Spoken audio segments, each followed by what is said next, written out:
गरुड़ पुराण अध्याय 1 कहता है, मृत्यु के बाद आत्मा अकेली नहीं रहती। वो सब कुछ देखती है, सब कुछ महसूस करती है, किसी को छू नहीं पाती। इसलिए अगर आप इस वीडियो को बीच में छोड़ देंगे तो आप वो सत्य नहीं जान पाएंगे जो हर जीव को मृत्यु के बाद झेलना ही पड़ता है। इसीलिए इस वीडियो को अंत तक देखिए। उस क्षण की कल्पना कीजिए जब जीवन की अंतिम श्वास शरीर को, हृदय की धड़कन रुक जाती है और आंखों के सामने अंधकार छा जाता है। संसार के लिए सब कुछ समाप्त हो जाता है, लेकिन आत्मा के लिए यही अंत नहीं होता। शरीर निर्जीव पड़ा होता है, घर में कोहराम मचा होता है, कोई पुकार रहा होता है। कोई ये मानने को तैयार नहीं होता कि अब ये व्यक्ति कभी वापस नहीं आएगा, लेकिन जो चला गया देख रहा होता है। वो अपने ही शरीर को देखकर चकित रह जाता है और सोचता है, मैं तो यही हूँ, फिर ये लोग मुझे क्यों नहीं देखते? वो बोलने की कोशिश करता है, चिल्लाता है, अपने बना देना चाहता है, अपने बच्चों को गले लगाना चाहता है, अपनी माँ का हाथ पकड़ना चाहता है। उसकी उंगलियां केवल हवा को छू कर रह जाती हैं। यही है मृत्यु का सबसे गहरा और पीड़ादायक सत्य, जहां आत्मा जीवित होती है लेकिन शरीर मृत हो चुका होता है।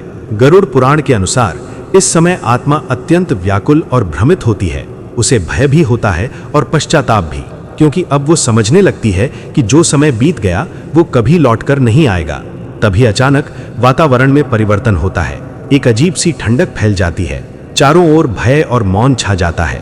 और उसी क्षण आत्मा के सामने प्रकट होते हैं यमलोक के दूत, विकराल स्वरूप, अग्नि समान दृष्टि और हाथों में लोहे की जंजीरें। उनका स्वर कठोर लेकिन न्यायपूर्ण होता है और वे कहते हैं, अब इस लोक का समय समाप्त हुआ, अब तुम्हें अपने कर्मों का हिसाब देना होगा।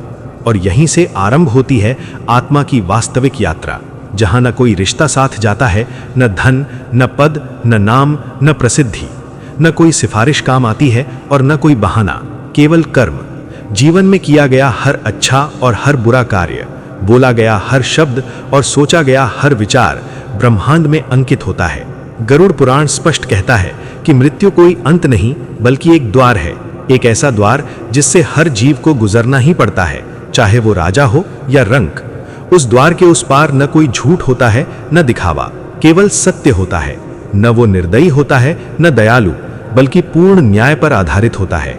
और यही है गरुड़ पुराण का पहला और सबसे बड़ा संदेश कि जीवन क्षणभंगुर है लेकिन कर्म शाश्वत है। इसलिए जब तक सांस चल रही है तब तक सत्य, करुणा और धर्म के मार्ग पर चलो।